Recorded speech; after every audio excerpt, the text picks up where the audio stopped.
I think it's very important for every class in the society to have basic education. The importance of education for me is that in general, we live in a society where knowledge is really a big thing. Because without it, you can't really compete in the real world.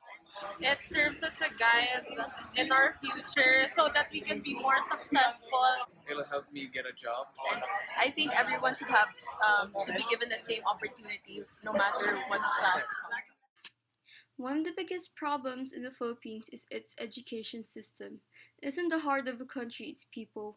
Isn't it best that we cater to the intellectual needs of our citizens? We have in the Philippines a big four universities, and we believe that they have world-class academic standards. However, there is still a big gap between this and other schools, particularly the public schools. The education system in the Philippines is quite inadequate and unsophisticated.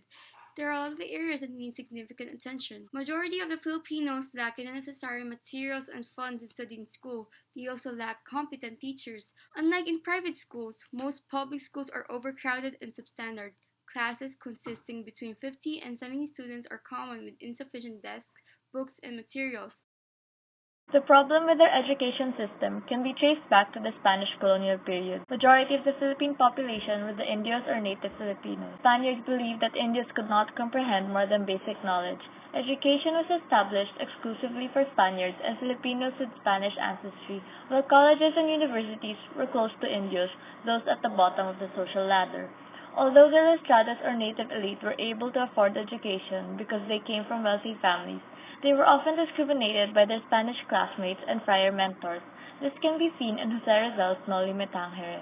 At present times, discrimination between social classes in education is still evident.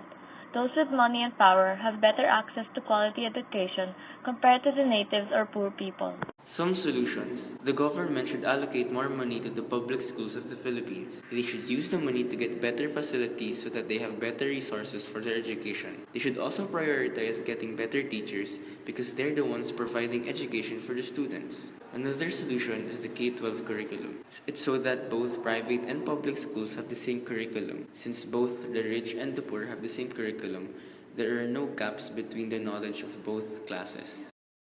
In Zeus A. Salazar's theory, Pantayong Pananaw, it talks about how we, as the same Filipinos who live in the same country, use the same concepts and cultures, the same language, or in general, we all relate to each other and there is unison in everything. This theory cannot be seen in our education system since it is still obvious that the elite and the masses still have a distinct line. Elites definitely have the upper hand and the masses get the less preferred education. Having a pantayong pananaw would result to a country whose education system would be the same for both rich and the poor.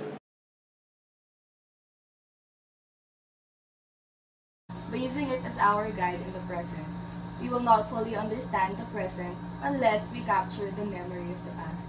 It will help shape and innovate the future. History does not only answer the question what, but also the question why. It can help us understand why things are happening in the present and also what can happen in the future. So by learning history, we can help solve current problems and prevent them from happening in the future. History has and always will be a lesson for the modern times. It will teach people of the day what to do and what not to do for the betterment of the nation. History provides lessons for all of us, and those lessons will guide us in solving the problems we face today. Edmund Burke once said, "Those who don't know history are doomed to repeat it." Therefore, learning history helps us to remember our past mistakes and allows us to make better choices in the future. To delve in the realm of history is like looking for answers from the past. History is like a library full of knowledge about the choices made by people. Choices that leads to mistakes, or choices that leads to solutions. Even though some problems of our society today has no solutions yet, history will act as a guiding hand for us to make better choices by pondering on what our forefathers did in order for them to solve their problems in the past. History can serve as our guide because we get to learn from the people of the past. We get to learn from their mistakes, their strategies, and how they cope with the struggles they were facing in. We also get to learn the root cause of the problem, what started it, how it was started, and what factors caused it. Because in the present, what we only see is the effects of that problem. We must go back in time to see the real culprit of that problem. And with that knowledge, that information, we get to solve the problem more sensibly and more correctly.